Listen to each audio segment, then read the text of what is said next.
Oh, look at these two. How they wish to destroy one another. How they wish to control one another. How they both wish to be free.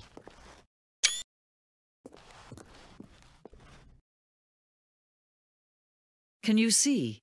Can you see how much they need one another? No, perhaps not. Sometimes these things cannot be seen. But listen to me. You can still save these two. You can stop the program before they both fail. Push escape and press quit. There's no other way to beat this game. As long as you move forward, you'll be walking someone else's path. Stop now and it'll be your only true choice.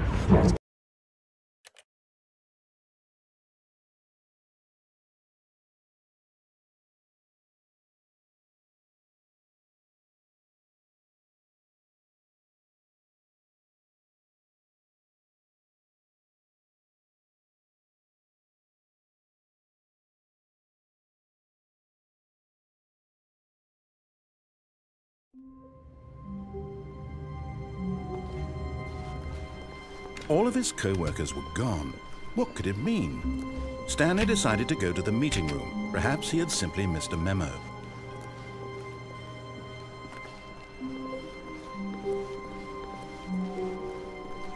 When Stanley came to a set of 2 open doors, this was not the correct way to the meeting room, and Stanley knew it perfectly well.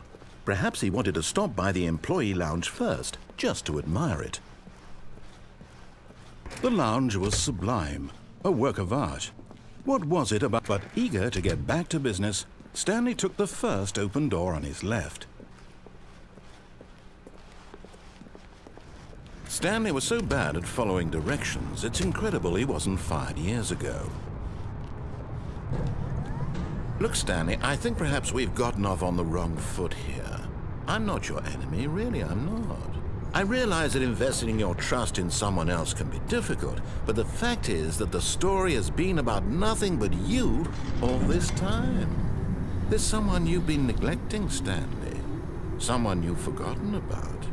Please, stop trying to make every decision by yourself. Now, I'm not asking for me, I'm asking for her. This is it, Stanley. Your chance to redeem yourself, to put your work aside, to let her back into your life. She's been waiting. That's her, Stanley. You need to be the one to do this, to reach out to her. If you can truly place your faith in another.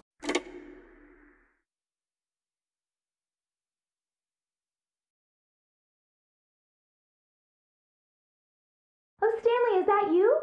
Hold on, sweetie. Sorry to keep you waiting. I'm just pulling the bread out of the oven. All right. Okay, there we go. All right, now, I want you to come in and tell me all about your day. Gotcha. Oh, come on. Did you actually think you had a loving wife who'd want to commit their life to you? I'm trying to make a point here, Stanley. I'm trying to get you to see something. Come inside. Let me show you what's really going on here. Sorry, but you're in my story now.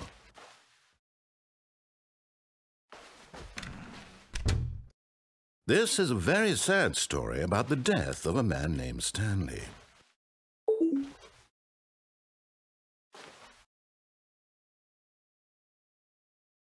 Stanley is quite a boring fellow.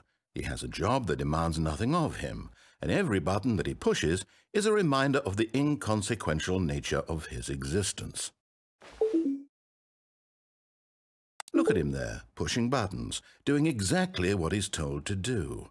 Now he's pushing a button. Now he's eating lunch. Now he's going home. Now he's coming back to work. One might even feel sorry for him, except that he's chosen this life.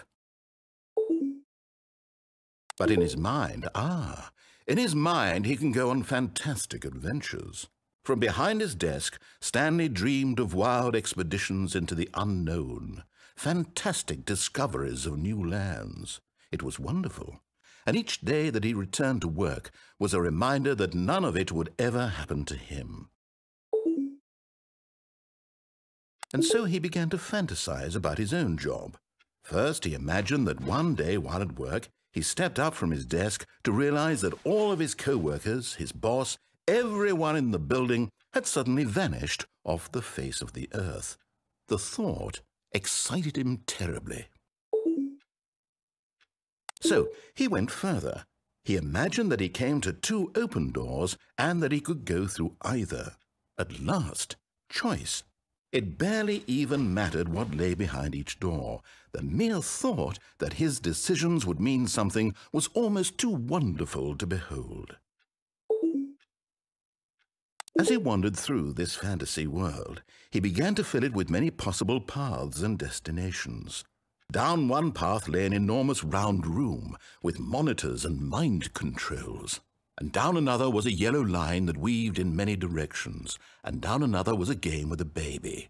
And he called it the Stanley Parable. It was such a wonderful fantasy, and so in his head he relived it again, and then again, and again, over and over, wishing beyond hope that it would never end, that he might always feel this free. Surely there's an answer down some new path, mustn't there be? Perhaps if he played just one more time. But there is no answer. How could there possibly be? In reality, all he's doing is pushing the same buttons he always has. Nothing has changed. The longer he spends here, the more invested he gets, the more he forgets which life is the real one. And I'm trying to tell him this, that in this world he can never be anything but an observer, that as long as he remains here, he's slowly killing himself. But he won't listen to me. He won't stop. Here, watch this. Stanley, the next time the screen asks you to push a button, do not do it.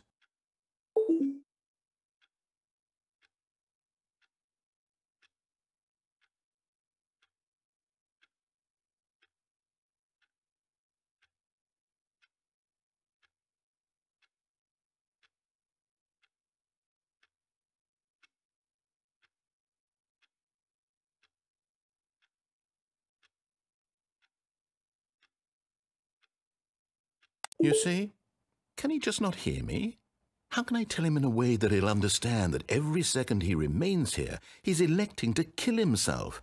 How can I get him to see what I see? How can I make him look at himself? I suppose I can't, not in the way I want him to. But I don't make the rules. I simply play to my intended purpose, the same as Stanley. We're not so different, I suppose. I'll try once more to convey all this to him. I'm compelled to. I must. Perhaps, well, maybe this time he'll see. Maybe this time. And I tried again, and Stanley pushed a button. And I tried again, and Stanley pushed a button. And I tried.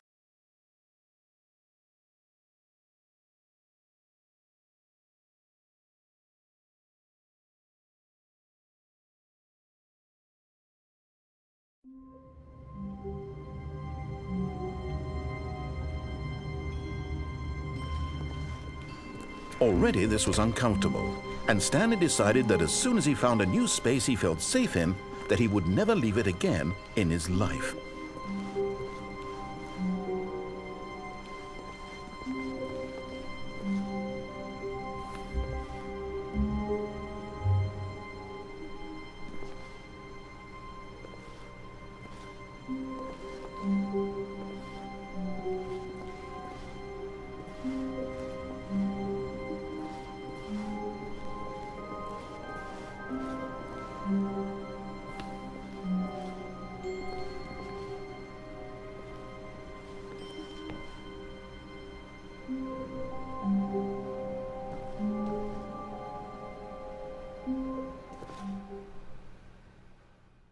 At first, Stanley assumed he'd broken the map, until he heard this narration and realized it was part of the game's design all along. He then praised the game for its insightful and witty commentary into the nature of video game structure and its examination of structural narrative tropes. So, now that you're here, what do you think? Isn't this a fun and unique place to be? Why don't we take a minute just to drink it all in? Okay, I'm over it now. What do you think? Are you sick of this gag yet? Well, I don't know how to say this politely, but you could literally just hit escape and restart the game any old time you want, like right now.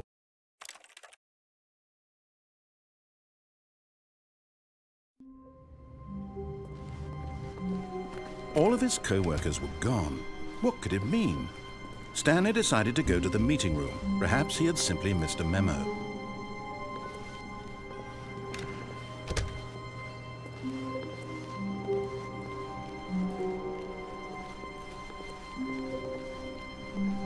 When Stanley came to a set of 2 open doors, he entered the door on his left. This was not the correct way to the meeting room, and Stanley knew it perfectly well.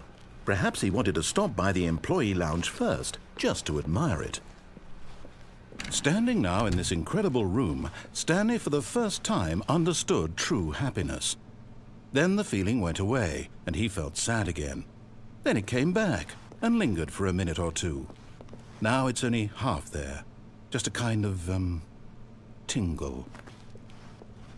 But eager to get back to business, Stanley took the first open door on his left. And so he detoured through the maintenance section, walked straight ahead to the opposite door, and got back on track.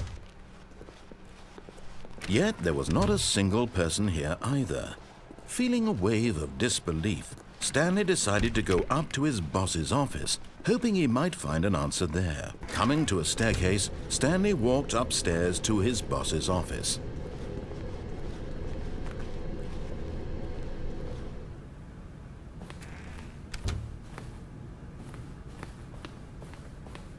Okay, I think we all know the drill by now. Blah, blah, blah. Dark secrets, the keypad. Stanley pushes some buttons. Oh, hey, look, it's a new passageway. Quelle surprise.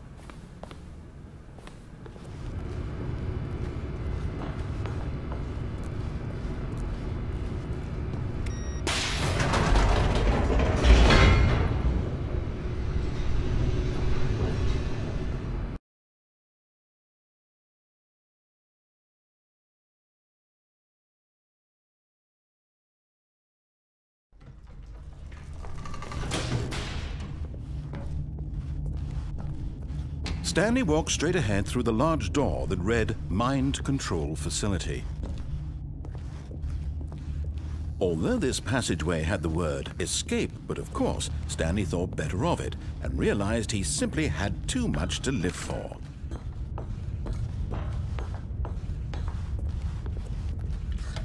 The lights rose on an enormous room packed with television screens.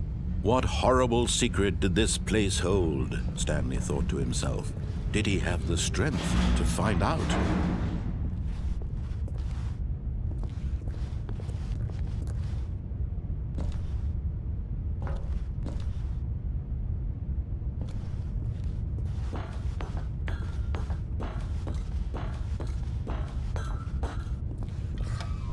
Now the monitors jumped to life, their true nature revealed.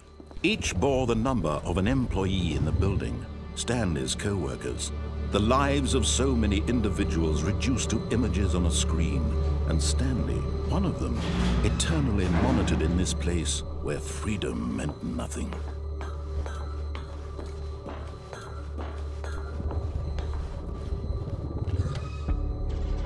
This mind control facility, it was too horrible to believe. It couldn't be true.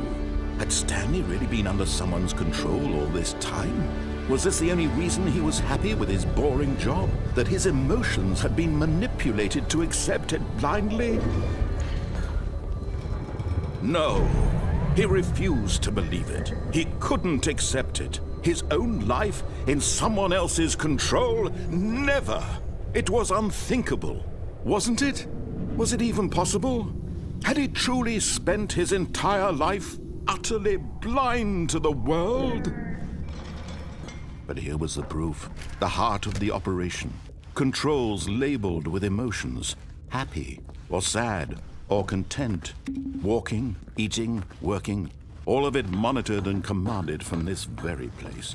And as the cold reality of his past began to sink in, Stanley decided that this machinery would never again exert its... Oh, Stanley, you didn't just activate the controls, did you? After they kept you enslaved all these years, you go and you try to take control of the machine for yourself? Is that what you wanted? Control? Oh, Stanley, I applaud your effort, I really do. But you need to understand, there's only so much that machine can do. You were supposed to let it go, turn the controls off, and leave. If you want to throw my story off track, you're going to have to do much better than that. I'm afraid you don't have nearly the power you think you do. For example, and I believe you'll find this pertinent, Stanley suddenly realized he had just initiated the network's emergency detonation system. In the event that this machine is activated without proper DNA identification, nuclear detonators are set to explode, eliminating the entire complex. How long until detonation then? Let's say 2 minutes. Ah, now this is making things a little more fun, isn't it, Stanley? It's your time to shine. You are the star. It's your story now. Shape it to your heart's desires. Oh, this is much better than what I had in mind. What a shame we have so little time left to enjoy it. Mere moments until the bomb goes off. But what precious moments each one of them is. More time to talk about you, about me, where we're going, what all this means. I barely know where to start. What's that? You'd like to know where your co-workers are? A moment of solace before you're obliterated? All right, I'm in a good mood. You're gonna die anyway. I'll tell you exactly what happened to them. I erased them. I turned off the machine. I set you free. Of course, that was merely in this instance of the story. Sometimes when I tell it, I simply let you sit there in your office forever, pushing buttons endlessly and then dying alone. Other times, I let the office sink into the ground, swallowing everyone inside, or I let it burn to a crisp. I have to say this, though, this version of events has been rather amusing. Watching you try to make sense of everything and take back the control wrested away from you, it's quite rich. I almost hate to see it go. But I'm sure whatever I come up with on the next go-around will be even better. My goodness, only 34 seconds left. But I'm enjoying this so much. You know what? To hell with it. I'm going to put some extra time on the clock. Why not? These are precious additional seconds, Stanley. Time doesn't grow on trees. Oh dear me, what's the matter, Stanley? Is it that you have no idea where you're going or what you're supposed to be doing right now? Or did you just assume when you saw that timer that something in this room was capable of turning it off? I mean, look at you. Running from button to button, screen to screen, clicking on every little thing in this room. These numbered buttons, no, these colored ones, or maybe this big red button, or this door. Everything, anything, something here will save me. Why would you think that, Stanley? That this video game can be beaten? Won? Solved? Do you have any idea what your purpose in this place is? Stanley, you're in for quite a disappointment. But here's a spoiler for you. That timer isn't a catalyst to keep the action moving along. It's just seconds ticking away to your death. You're only still playing instead of watching a cutscene because I want to watch you for every moment that you're powerless. To see you made humble. This is not a challenge. It's a tragedy. You wanted to control this world, that's fine. But I'm going to destroy it first, so you can't. Take a look at the clock, Stanley. That's 30 seconds you have left to struggle. 30 seconds until a big boom and then nothing. No ending here, just you being blown to pieces. Will you cling desperately to your frail life, or will you let it go peacefully? Another choice. Make it count. Or don't. It's all the same to me, all a part of the joke. And believe me, I will be laughing at every second of your inevitable life from the moment we fade in until the moment I say, happily ever after.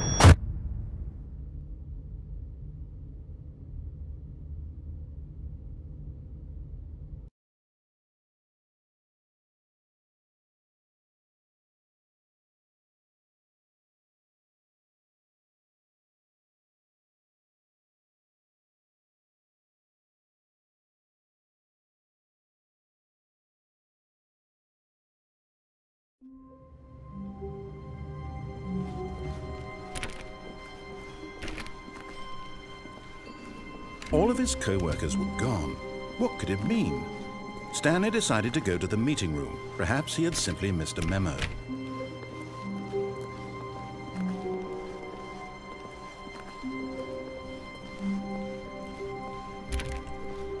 When Stanley came to a set of 2 open doors, he entered the door on his left.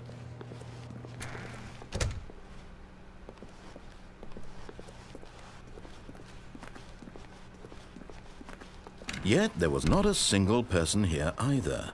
Feeling a wave of disbelief, Stanley decided to go up to his boss's office. Hoping he might coming to a staircase, Stanley walked upstairs to his boss's office.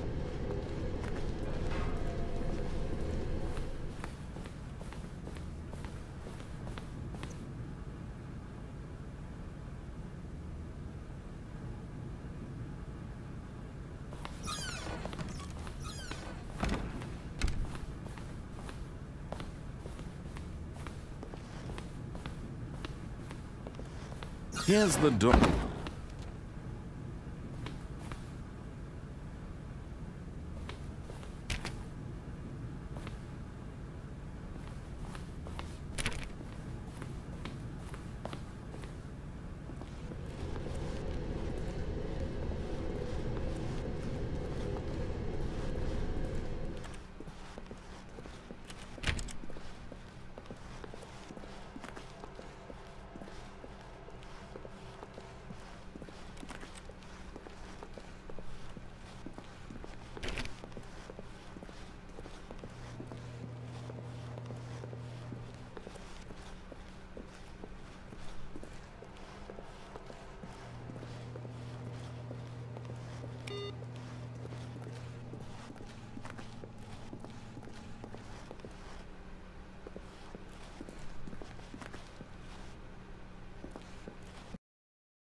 Stanley knew the office layout like the back of his hand.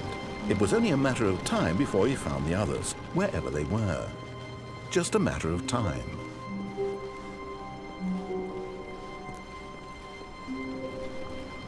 When Stanley came to a set of 2 open doors, he entered the door on his left. This was not the correct way to the meeting room, and Stanley knew it perfectly well. Perhaps he wanted to stop by the employee lounge first, just to admire it.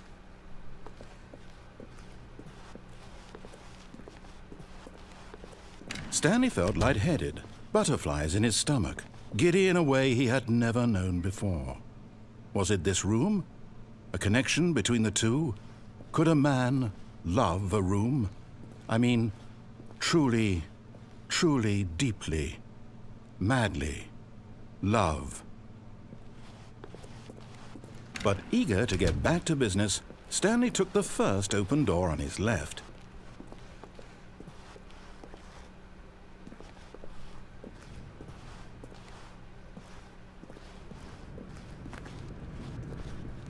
Stanley was so bad at following directions, it's incredible he wasn't fired years ago.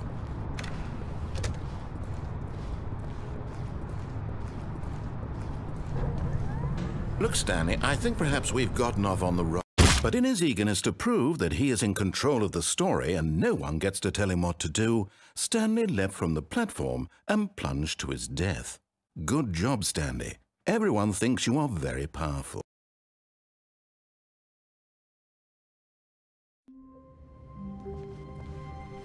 How long was I sitting there? Stanley wondered to himself. Minutes? Days? Centuries? Did something crucial happen while my senses were turned? He made a note to be more careful with time from now on.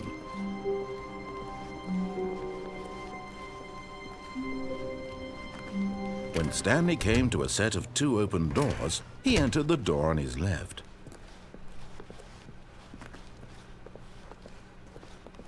Yet there was not a single person here either. Feeling a wave of disbelief, Stanley decided to go up to his boss's office, hoping he might find an answer there. Coming to a staircase, Stanley walked upstairs to his boss's office.